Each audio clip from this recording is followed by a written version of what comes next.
আমরা যখন এসে দেখি তখন সাপটা এই কোনায় আমরা দেখতে পাচ্ছিলাম যে হারুন কাকা এখানে দৌড়দৌড়ি করতেছিল।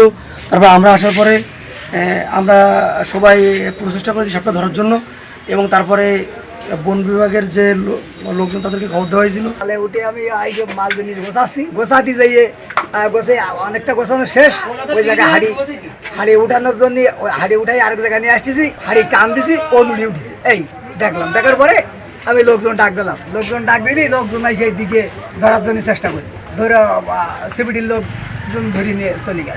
হ্যাঁ, ঘরে কোনায় সাপটা ঘরে কোনায় চলো, কোনায় ওই কোনায় চাপটে মেরে চলো, কোনায় 1 মুন্টন হবে অন্তত, 1 মনে বেশি তারা কম হবে না।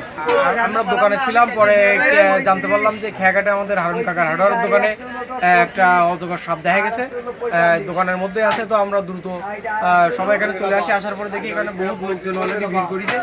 আমরা আসার পর ভিতরে প্রবেশ করে দেখি যে বিশাল আকৃতির সাপ। আসলে আমার লাইফে আমি এরকম সাপ দেখিনি, এবং আমাদের অঞ্চলে এর আগে ইতিপূর্বে এরকম সাপ দেখা যায়নি। তো আমরা ধারণা করতেছি সাপটা আসলে জঙ্গল থেকে আসছে আর কি, নদীতে ভেসে আসছে। তারপরে ফরেস্ট ডিপার্টমেন্টের লোকজন এসে, বন বিভাগের লোকজন এবং ওর সাথে সিপিজির লোক, ওরা এসে সাপটা উদ্ধার করে নিয়ে গেছে অবস্থির জন্য।